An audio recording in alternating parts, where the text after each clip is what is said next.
everyone, this is Neha and we are doing factorization. So, we have done factors in previous chapters also, right? So, factors क्या होते हैं? Suppose हमारे पास दिया हुआ है 12, right? This is a natural number. So, what are the factors of 12? Factor क्या होंगे 12 के?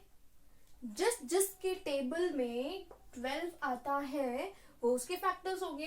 दैट मीन्स 1 के टेबल में 12 आता है, 2 के टेबल में भी 12 आता है, 3 के टेबल में भी 12 आता है, 4 के टेबल में 12 आता है, 6 के टेबल में 12 आता है एंड आफ्टर दैट 12 के टेबल में भी 12 आता है, right? That means these are the factors of 12.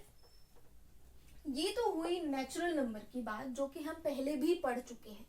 But अब अगर हम बात करें एल्जेब्रिक एक्सप्रेशन की, सपोज लिखा है 5xy, राइट? 5xy, इसमें भी हमने पढ़ा कि इसके क्या क्या फैक्टर्स हैं. इसके 3 फैक्टर्स होंगे, that is 5x and y. There are 3 factors of 5xy. This is 5x and y. 1 को हम नहीं ले रहे हैं बिकॉज 1 क्या होता है, सभी का फैक्टर होता है. ठीक है, तो हम 1 को कंसिडर नहीं करेंगे, ओनली इसके जो डिफरेंट फैक्टर्स हैं उनको कंसिडर करेंगे. Let's take another example, that is suppose 4x. So what are the factors of 4x? That will be 2, 4 and x. Because 4 क्या है, 2 के टेबल में भी आता है, 4 के टेबल में भी आता है और x क्या है, x तो वेरिएबल है तो x तो अपना खुद का ही फैक्टर रहेगा, right? Now let's come to factorization. तो फैक्टराइजेशन का मतलब होता है किन्हीं मेथड्स के थ्रू किसी एल्जेब्रिक एक्सप्रेशन का या किसी नंबर के फैक्टर्स में तोड़ना, राइट? सो फैक्टराइजेशन इज किसी भी एल्जेब्रिक एक्सप्रेशन को या किसी न्यूमेरिकल वैल्यू को डिफरेंट मेथड्स के थ्रू फैक्टर्स में तोड़ना, राइट? तो अब हम डिफरेंट मेथड्स रीड करेंगे. What are the different methods of factorization? So first method is common method. First method is common method.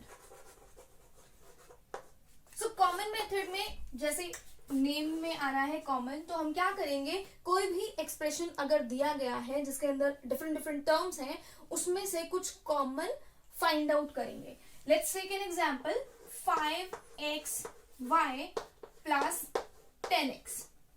So this is an algebraic expression. अब हमें इसमें से क्या करना है, कॉमन फाइंड आउट करना है. तो पहले कॉमन फाइंड आउट करने के लिए पहले हमें इसके अलग अलग फैक्टर्स पता होने चाहिए, राइट? सो हम इसके अलग अलग फैक्टर्स कर लेते हैं. इसके फैक्टर्स क्या बनेंगे, 5xy, ठीक है. 10x के क्या फैक्टर बनेंगे, एक तो 2 बनेगा, 5 बनेगा. 10 के फैक्टर क्या होते हैं, 2 and 5 होते हैं. Next factor is x. अब देखो क्या क्या कॉमन आ रहा है. देखो 5 यहां पर भी है, 5 यहां पर भी है, x यहां पर भी है, x यहां पर भी है. दैट मीन्स इनको कॉमन लिया जा सकता है. तो हमने क्या किया, इन दोनों को कॉमन ले लिया. बचा क्या, यहां पर क्या बचा है, y, फिर बीच में प्लस, और यहां पर क्या बचा है, 2.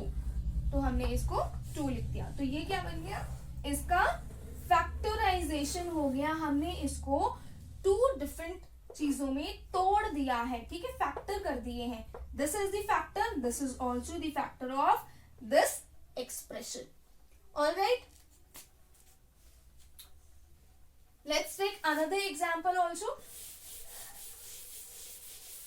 एक और एग्जांपल लेते हैं, दैट इज 2x plus 4. ठीक है, तो इसके फैक्टर्स क्या होंगे, 2 हो गया और x हो गया. इसके फैक्टर क्या हो गए, 2 हो गया एंड 4 हो गया, राइट,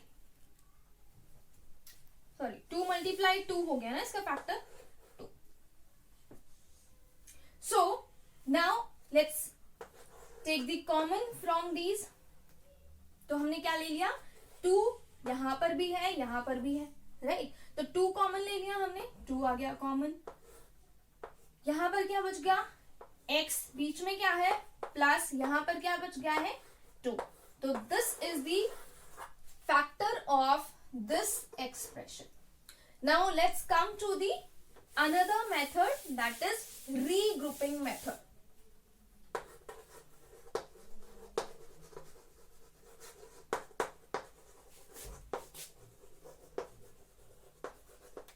रीग्रुपिंग मेथड मतलब कोई भी एक्सप्रेशंस दिया है, अब हमें उसे ग्रुप में चेंज करना है. मतलब हम कुछ भी ले सकते हैं. Let's take an example, 2xy plus 3x plus 2y plus 3, right. तो ये एक एक्सप्रेशन दिया है जिसमें कि हमें रीग्रुप करना है, मतलब ग्रुप्स बनाकर इसको फैक्टराइज करना है. ठीक है. तो अब हम देख सकते हैं कि अगर हम इन चारों में से कुछ कॉमन देखें तो कॉमन कुछ भी नहीं है. यहाँ पर 2xy है, यहाँ पर ओनली x है, यहाँ पर ओनली y है, यहाँ पर 3 है. ठीक है. तो कॉमन तो कुछ भी नहीं है, लेकिन अगर हम इनको ग्रुप बना दें तो इनमें से कॉमन लिया जा सकता है. तो अब हम कॉमन ग्रुप कर रहे हैं. अगर हम इन दोनों को ग्रुप करें तो क्या होगा. ग्रुप आप कोई भी कर सकते हो. सपोज मैं इसको और इसको भी ग्रुप कर सकती थी, ठीक है, लेकिन उसको भी हम आगे डिस्कस करेंगे.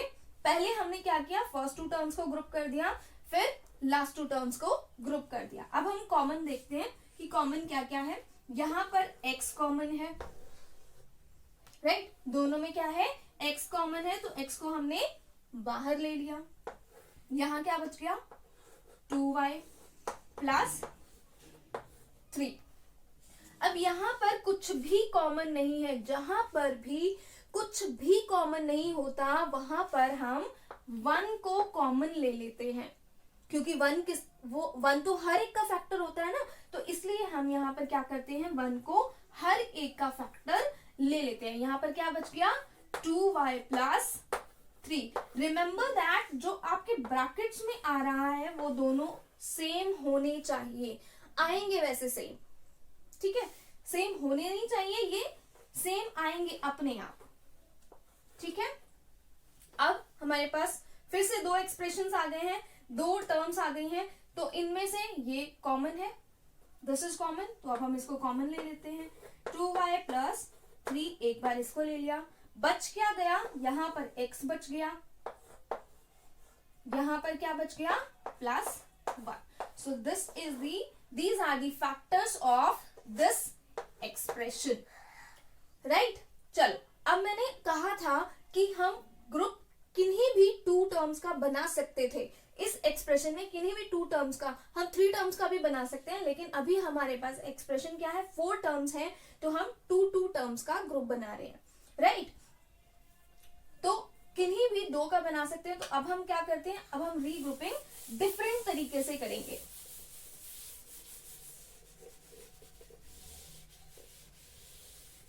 अब हम किसको किसको ग्रुप करेंगे, this term, this term, this term and this term. ठीक है. तो हमने क्या किया, इसे और इसे ग्रुप किया. तो अब हमें यहां से कॉमन क्या मिलेगा, 2 कॉमन मिलेगा और y कॉमन मिलेगा, राइट. तो 2y कॉमन आ गया हमारा, बचा क्या, x प्लस 1. ठीक है. नाउ प्लस, यहां पर इन दोनों में से क्या कॉमन आएगा, 3 कॉमन आ गया. बचा क्या, x प्लस 1. ठीक है. देखो फिर से क्या हुआ, ये दोनों क्या आए हैं, सेम आए हैं. तो इनको हम क्या करेंगे, 1 टाइम लिखेंगे, कॉमन ले लेंगे. x प्लस 1 हमने ले लिया, और दूसरा क्या लिया हमने, यहाँ पर क्या बच गया, 2y, और यहाँ क्या बच गया, प्लस 3. तो देखो आंसर क्या आया, सेम आया है, चाहे आप किन्हीं भी टू टर्म्स को ग्रुप कर लो, किन्हीं भी कोई भी टर्म्स को ग्रुप कर लो, रीग्रुप कर लो, आंसर हमेशा सेम रहेगा. So this was the concept for exercise 14.1.